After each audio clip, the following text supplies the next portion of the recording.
Hello, everyone. Welcome to Soul SiStar Light Up. Today I have an amazing guest. Her name is Vix Anderton. We were having a little bit of technical issues because Vix lives in Bali, my dream place that I want to visit one day, hopefully.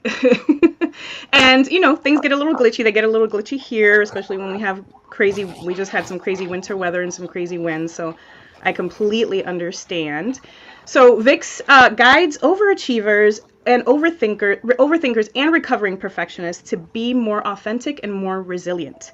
And Vix, thank you so much for your time. Thank you for being so persistent with your your connection, your internet connection. I appreciate all of that.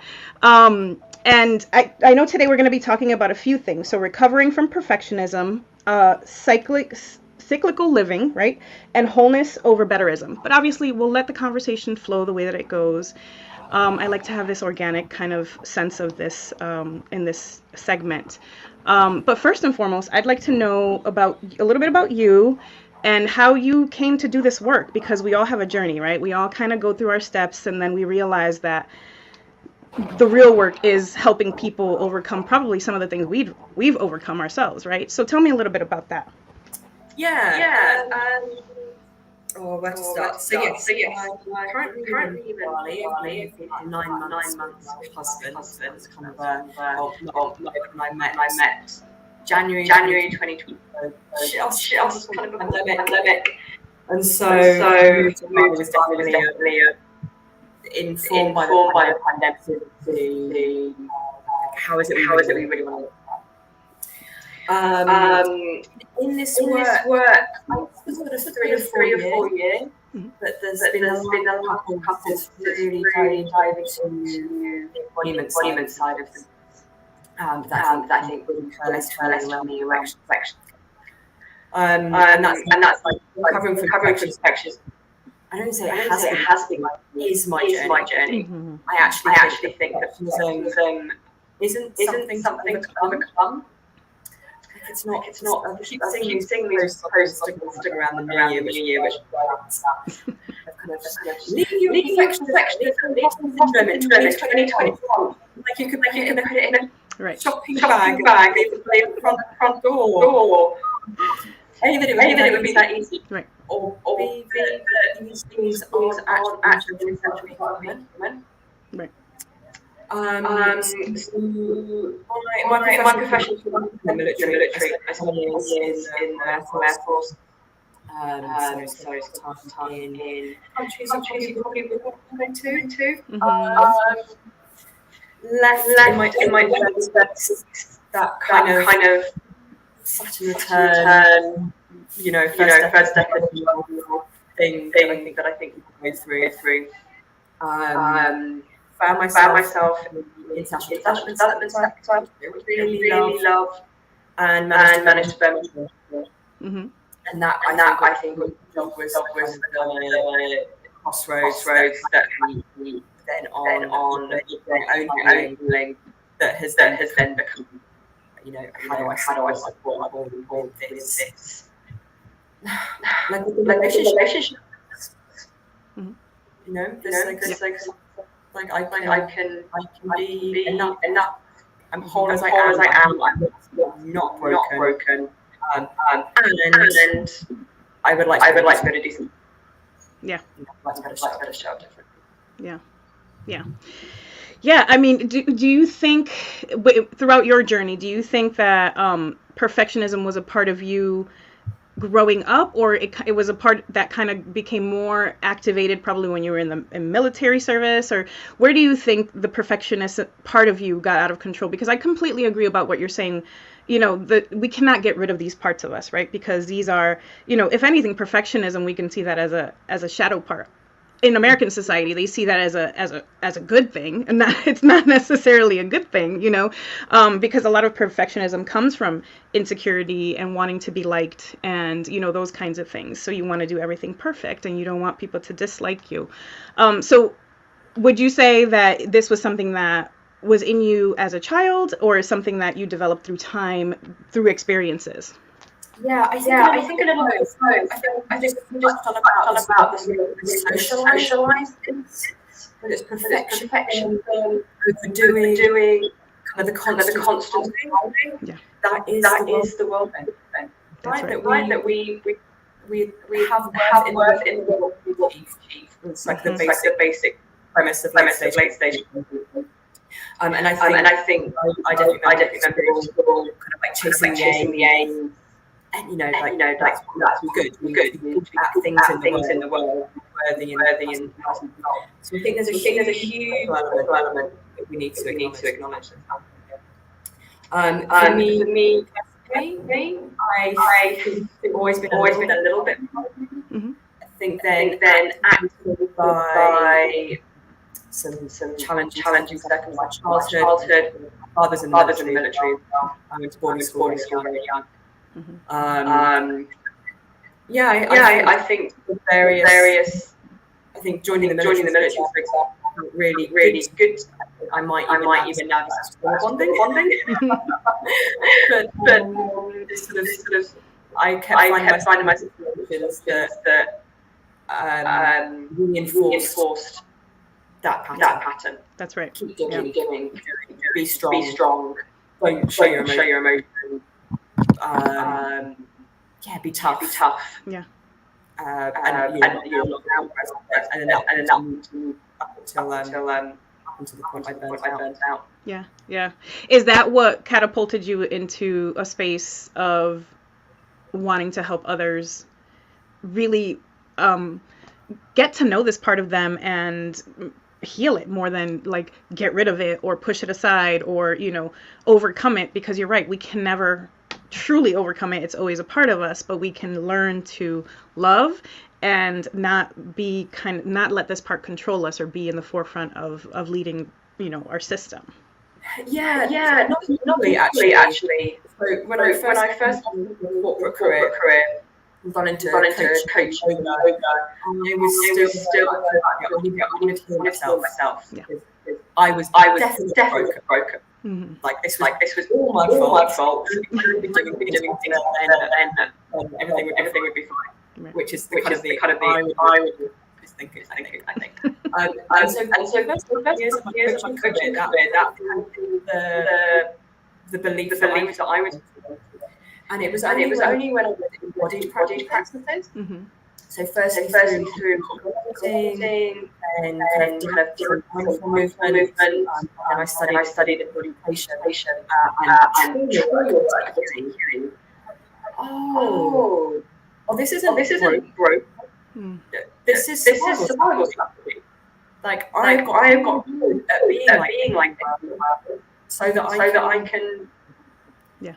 And the premise of body changing is awareness. Mm-hmm.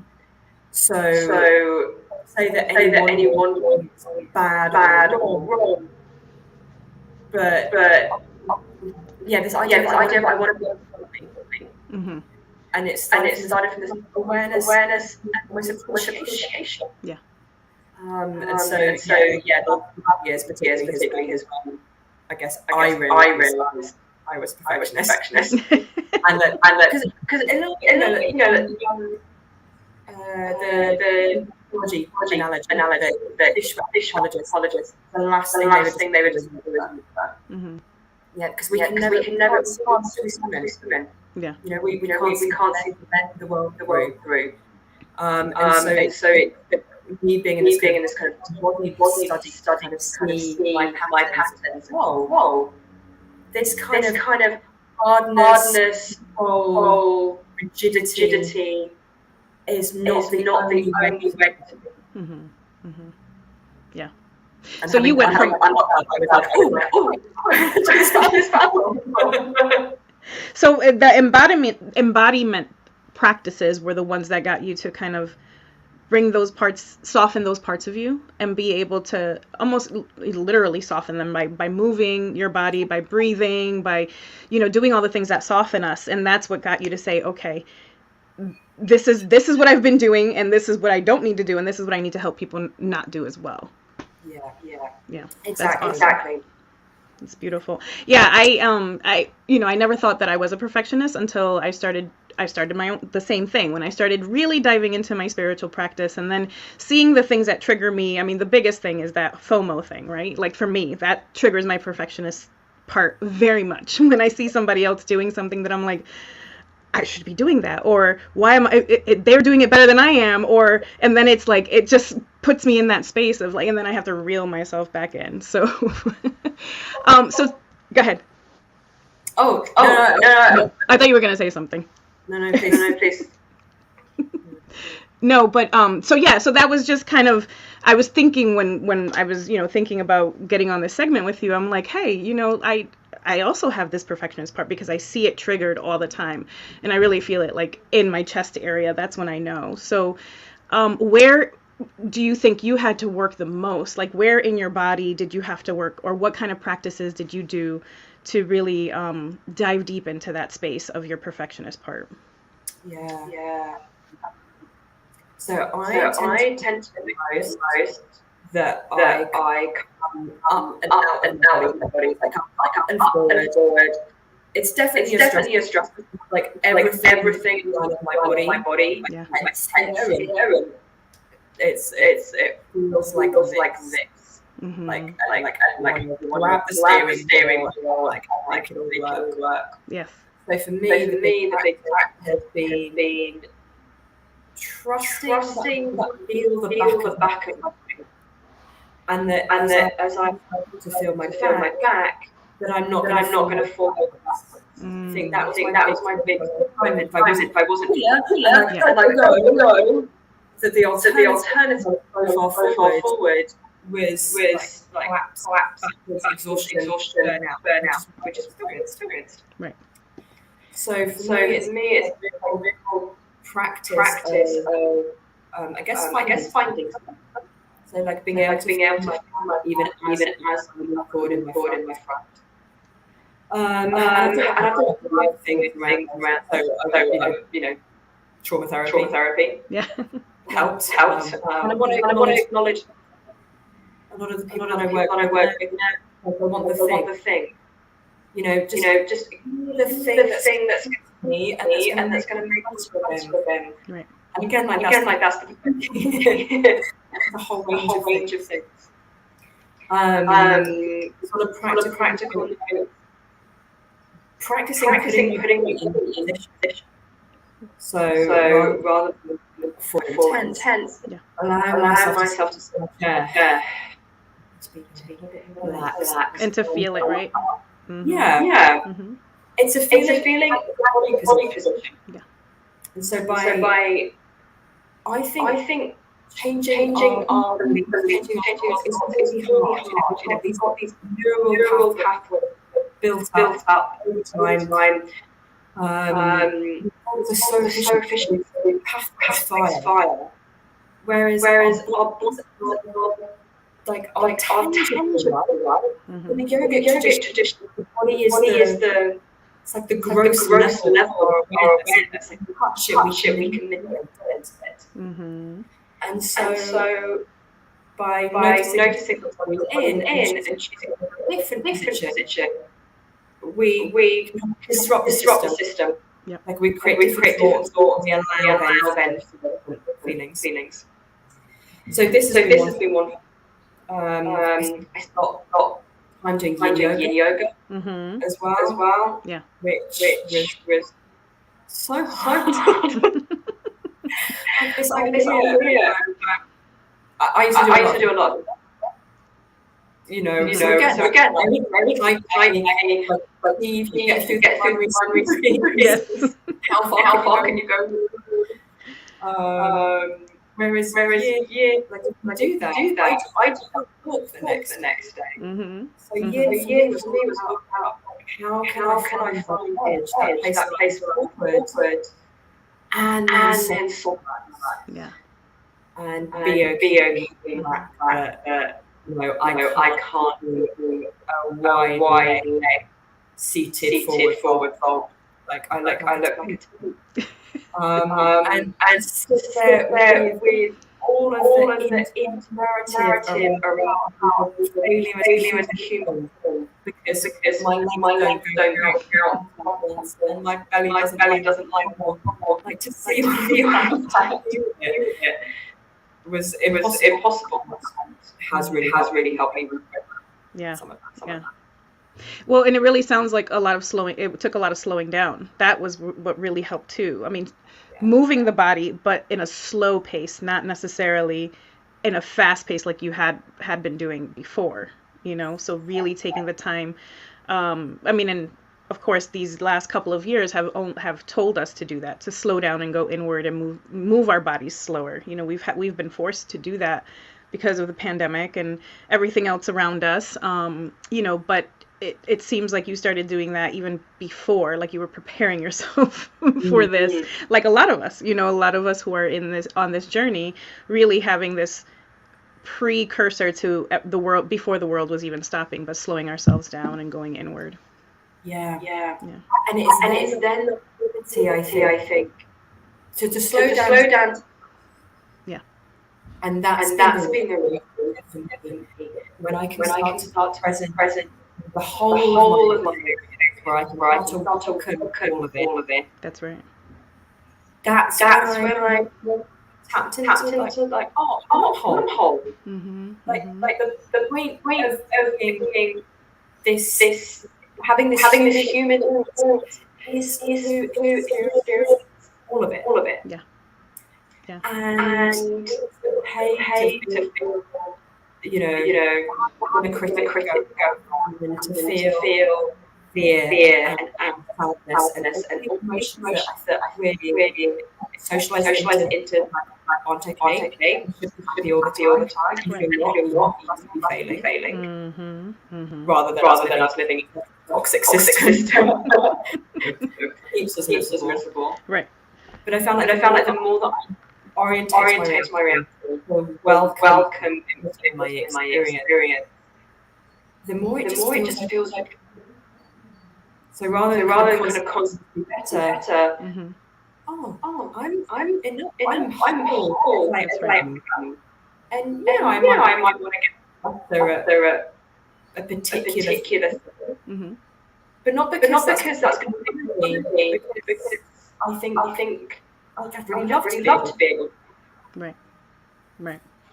Well, and it sounds like that right there sounds like the perspective of not should be doing, but want to be doing. You know, when we turn our lens of being of service instead of being for service, there's a difference there. When you're doing it because you want to, because this is something that pours out of you, instead of like, this is something that I should be doing. Most of the time when we're doing something we should be doing, it's something that society says we should be doing, and it's not really something we want to do. We think that it is, you know, but then we're doing it and we're miserable, you know. And I'm sure that, you know, the corporate world, that was big. That is one of the biggest. I think it's so funny when I speak to so many women on, you know, about their journeys. A lot of them came from the corporate world. That was my catalyst too. Like, I mean, I had always been a, you know, in and out spiritual closet, whatever, you know, person, but working in the corporate world is really what led me and pushed me into this journey and really finding what it is that really means something and can be of service to others. So tell me more about cyclical living and what that looks like. I mean, I think all of us know what that looks like because probably a lot of us are in it and doing it. But let's talk a little bit more about that. Yeah. So I think cyclical living is vicious perfectionists to kind of apply this principle down in a medical way.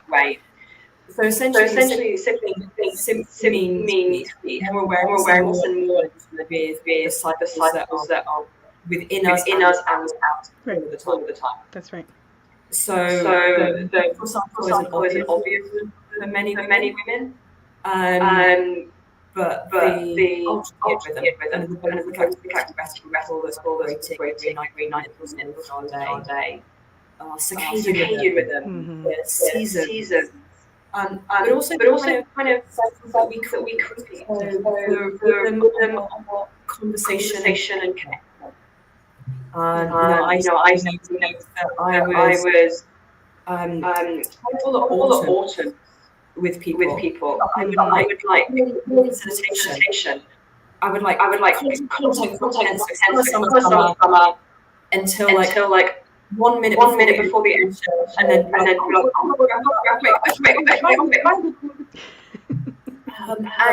I wasn't giving myself all the people who was with time to digest, celebrate, and be with the goodbye for a moment.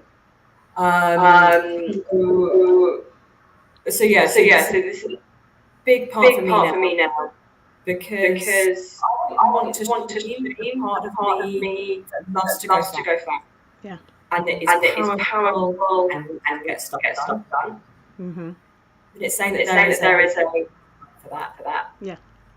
And then I have this to slow down in my winter. And when I do that, come back to the next one. So much more clarity. So it's been a really practical way for kind of perfectionism. And again in like ways, it's quite easy to make some over the course of an example. Last year, I realized that I was getting up and I was in a run. So my day was fast. And how much shifted from my started to do meditation and practice before I ran. I allowed myself one run onto my day. Right. Pause into my day. How much energy I had throughout the day. Then having a off at the end of the day, rather than this kind of binary that I had before. Yeah. So what are your favorite cycles to work with? I know for me, seasons, moon cycles, I can't think of, those are my two favorite ones. I can't think of any, but what are your favorite cycles to work with? Because once we really get into the understanding the cycles, like you're just saying, things tend to get clearer and I don't want to say calmer, because I don't want people to think like, oh, you do this and your life is going to be great and calm and beautiful and ponies and roses. But no, you just have a better understanding of yourself, right? Just like you were saying. So what is your favorite kind of cycle work to work with? Yeah. So personally, my life I'm really deep in practice around mental wellness. I'm actually doing trainings on menstrual that really dive into that. And it's not about unicorns and rainbows.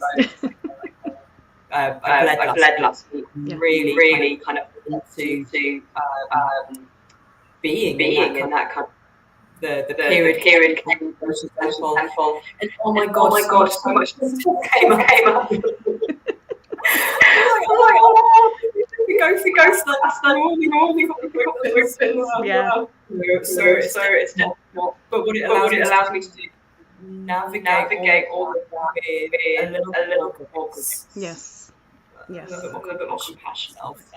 So personally right now, the place I've always clients when we work is for them. Because it's so quick. Yeah. It's really easy to pattern over less than a week. And then you can start make in your habits and do that really quickly. The thing with the menstrual health and the seasons, it's you've got long lag. So if you change something, how you deal with this, you don't really notice that until a full year later. And then you're like, okay, well, what is spring? It's day to day. I can feedback, encourage people to try something for a week. Yeah. And then is it working? Doing it working? Okay, not do it dead. Quite easy to cycle. That's awesome. Yeah, that's I'm glad you mentioned the menstrual cycle, because we as women are socialized to kind of not like our menstrual cycle, right? Like it's seen in society like not a good thing. It's just, all those things that it's horrible, it's painful, it's disgusting, it's this, and we disconnect ourselves from that. So that's why so many women have such bad menstrual cycles. Like I know I suffered a lot when I was younger, through really painful, horrible cycles, until recently, where I've started working. I read Lisa Lister's one of Lisa Lister's books, Code Red, and really started to track my cycles and with the moon and this, and and it just really helped all of that go away. Like I don't have any of those things that I used to have when I was, up to my 30s, now in my 40s.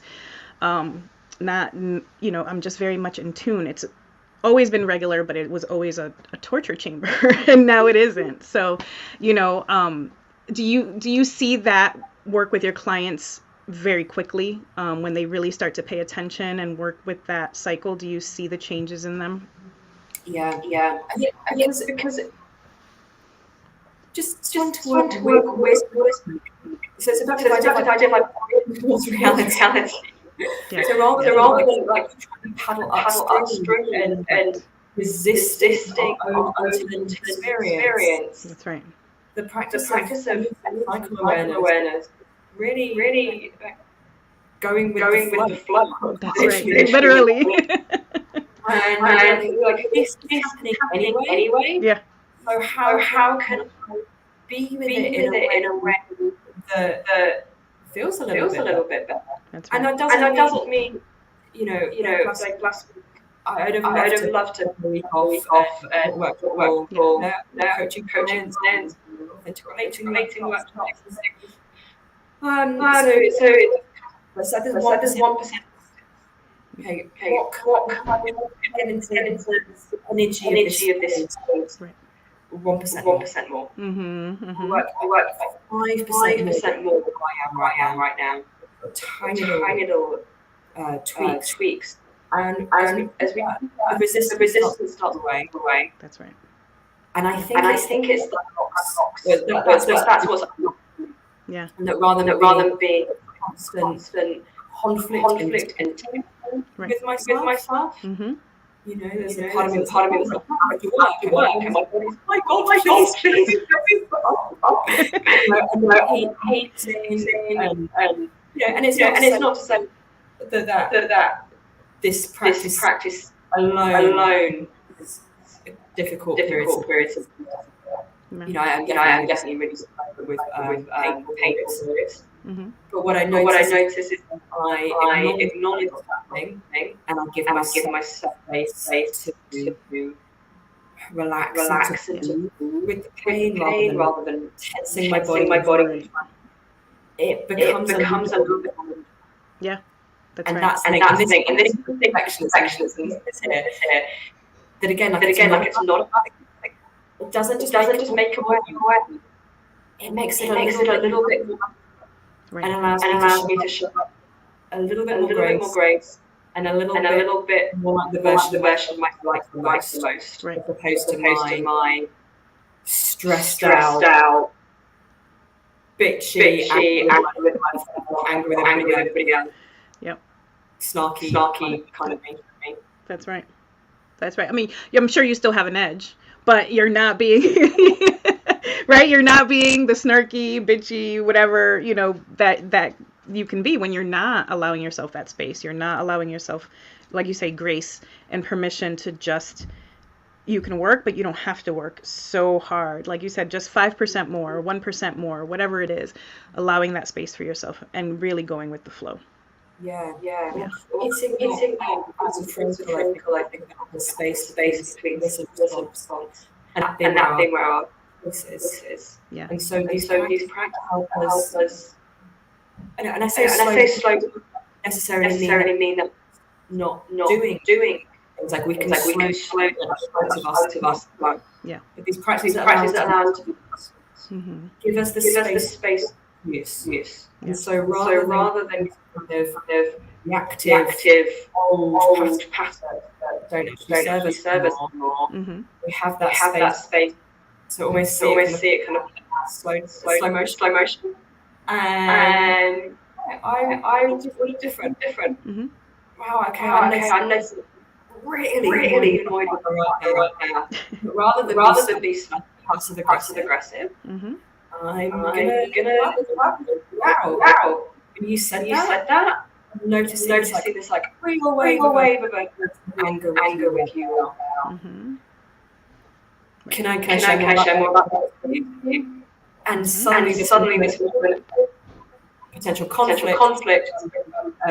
moment to see, and I can like you into what it is like to be a menstrual woman at that Right, definitely. That's beautiful. That's exactly it right there. Having a better understanding so that you could be more within the space of grace, at ease, and help others have a better understanding, or get, be in that space with you. So that's beautiful. Yeah. So let's talk a little bit about wholeness versus betterism. Tell me more about that. So this is something having a conversation with a friend over coffee. Is it perfect, or is it better? I really like this idea that something I know about perfectionism is I'm not a perfectionist, perfect enough to be a perfectionist, or I'm not an overachiever. I'm not I don't have 3 stars. Philanthropic project somewhere, and Right. Whereas I like this idea of kind of like this subtle that creeps in all of the time. For me anyway. Yep. That as soon as I've achieved something, it's like how to make it increments. And again, I think there's something. And I think I believe solving for groups, even as our nervous system safety. So something in us grow and expand. But I think that's different from this like city fueled. I've got to get better. Right. And for me, this concept of wholeness. Like I can accept exactly as I am, including my different. Yeah. Like that gets to me. So yes, being with all of my emotions, being each phase of my cycle, wholly for me has been like the to perfectionism. And again, it's not to say grow and want to do things. It's coming from a fundamentally different place. Right. It's not. Yeah. It's about wanting to do things well for the highest and greatest good more than anything else. Like, it's not just about doing things better to be seen or to be validated or to be. It takes a different. When you're in that place of wholeness, when you're accepting all parts of you, you want to do things well because you want to serve well, or you want to, it's not just a self-serving thing. I think sometimes perfectionism and betterism is a bit self-serving. We want our pat on the back, and we want to be, like I said, seen or validated or whatever it is we're searching for. That's why I said in the beginning, perfectionism does come from a place of insecurity, and wanting to be liked. And because there is, I tell my clients all the time, there is no such thing as perfect. Nobody's perfect. Everybody's imperfect. So if we're always searching for that perfectionism, we're always going to feel like we're falling short. And then if you feel like you are perfect, then you're just a narcissist. So like there is no, like it's not achievable. Exactly. And, there's a very different quality to our souls kind of desire for. Yeah. And it's like quite narcissistic. Mm-hmm. Constant push for growth. Right. Okay, I 5 months, last year, now I have 10. And it's not to say that it's not the thing. Yeah. Like right. you progressing 10 months might be absolutely what your soul is, how you service model. But coming from a place like I have to, Yeah. as opposed to like a natural. It's the difference between posture and dignity. That's right. Mm-hmm. So when I'm in it kind of is it really I naturally space without having to try. Right. Whereas when I'm fat posture, like I'm become like all of the puffs up and I can do this. Yeah. That's embodiment. And the other thing is not I call myself doing this.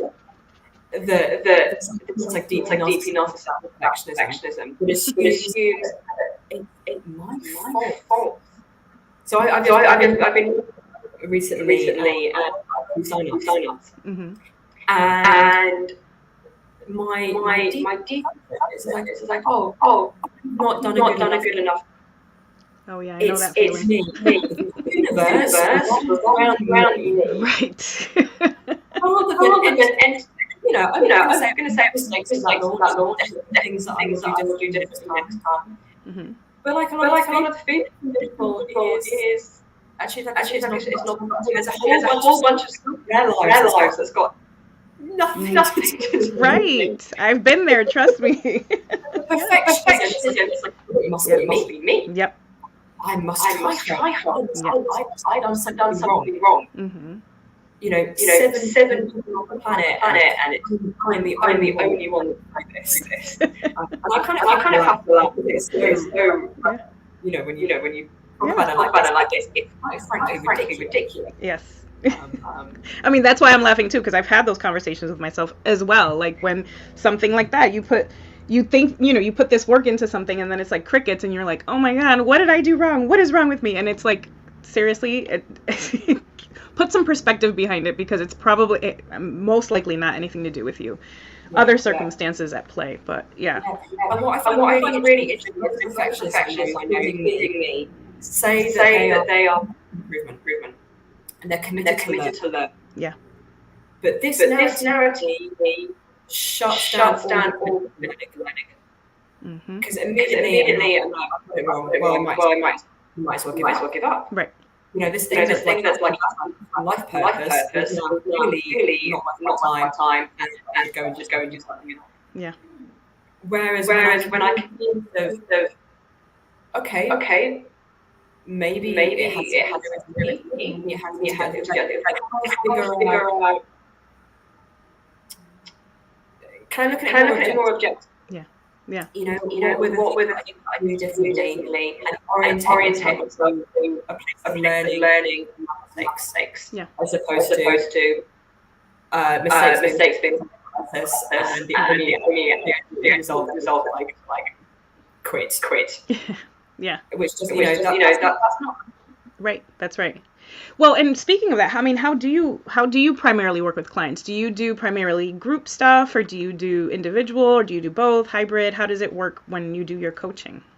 Yeah, both. So I've been doing one-to-one recently. I'm really for me. I love the group. Yeah, I love groups. Yeah. My slightly,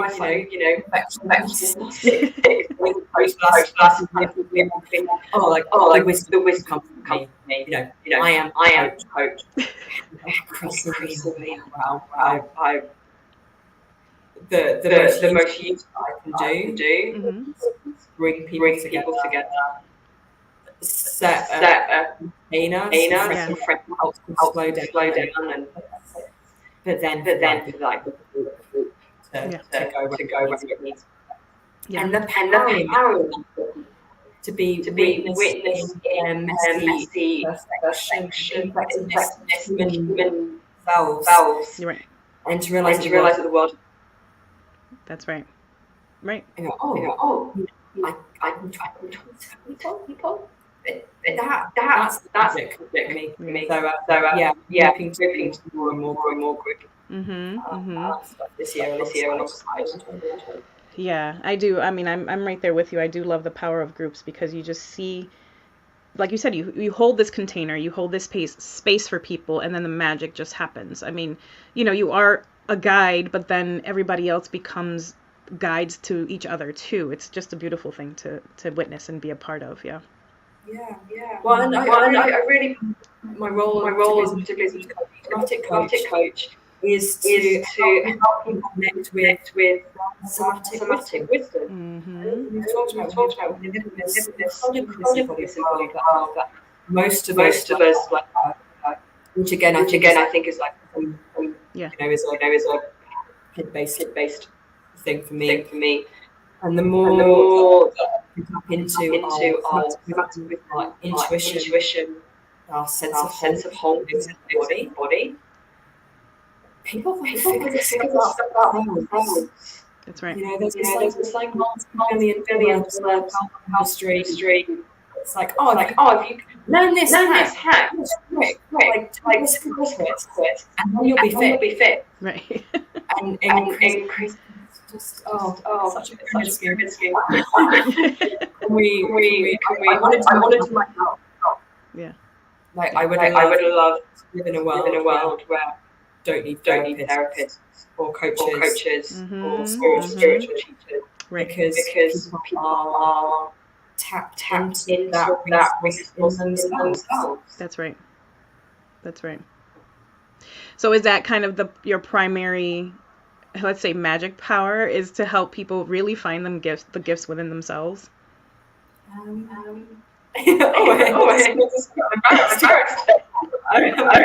Listen, I'll admit it. That's how I feel. I feel like I'm not afraid to say I feel like I'm a way shower and a bridge builder for people. I don't heal people. I help them find the healing in themselves. Yeah. And the healing power within themselves. Really, that's the magic, It's allowing people to be able to hold the container for them to be able to see themselves and see all the tools that they've had inside of them all along. And that's what it sounds like you're doing. Yeah. That is. Yeah. See, you can admit that. That's not a perfectionist thing.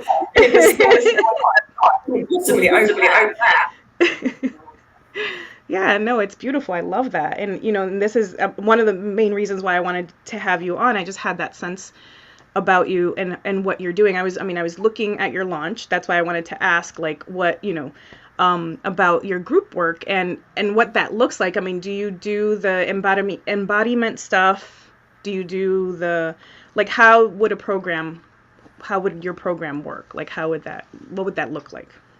Yeah, so the thing at the moment is the reseller, and it's the idea is to work on something slow down with the sport. So exactly what we just done. Right. So the framework of that baked into it. Yeah. Like it has what we not the spring and the tennis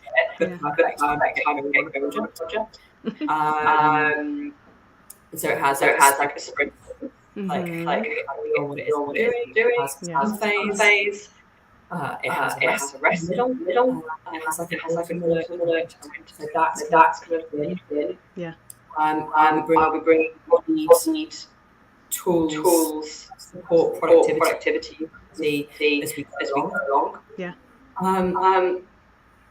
Authentic relates. Kind of big practice. I love using those frameworks to have more meaningful conversations to support each other. So the idea is that everybody will have the group of their thing. Yeah. What is going on this week? Where do you need support? But having these kind of go beyond the kind of level happening like what's happening what's happening in your body challenge how groups you do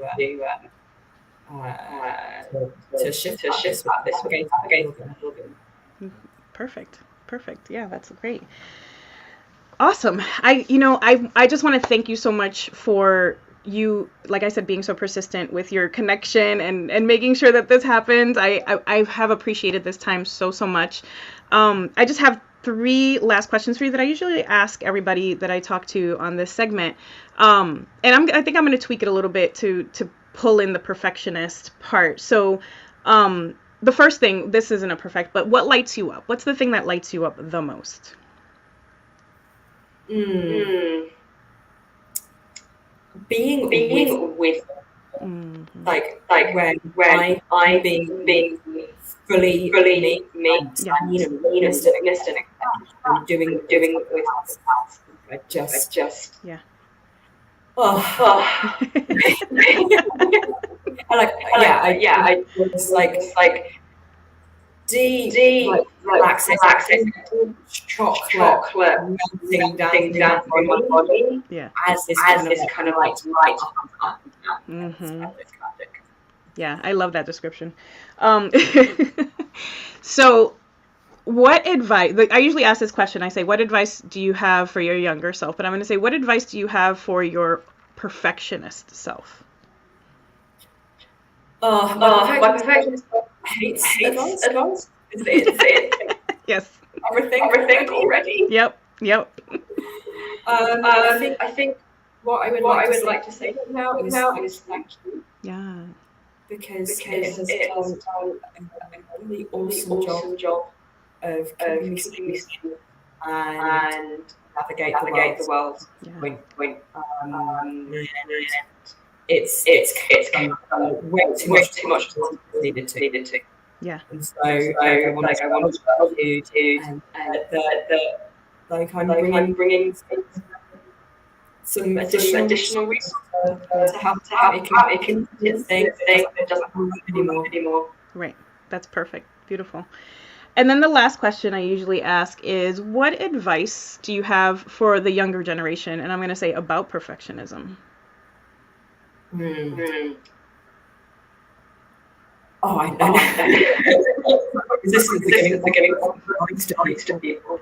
Or what kind words, what loving words instead of advice? What loving words would you have, right? I think this acknowledging it is really all of us. Yeah. Maybe there are a few people who doesn't really react. But I think it's an essential. Yeah. And so the more that we can do to accept it, bring it along with us on our relationship. Yeah. And you're good. It's all. That's right. We all have it. We're all enough. That's perfect. That's beautiful. I love that. Thank you so much. Like I said before, I appreciate you. I appreciate your time. If you want to, I will put your links. You're primarily on Instagram. Is that correct? Yes. Okay. So I'm going to put, this is on Facebook and YouTube. So I'm going to put your links in there so that people can find you, because I think I love your energy. I think you're amazing. And I appreciate your time and your wise words in sharing those with us today. Thank you so much. Your havens with it all. My perfectionist parts have been I've been loving my perfectionist parts, so I wasn't freaking out. I'm telling you, if this would have been last year, I'd be like, oh my God, what's gonna happen? But I was just like, let's see what happens. She'll pop back on. It'll be fine. Yeah, and it worked out perfectly. Thank you so much. All right. Thank you so much. Bye.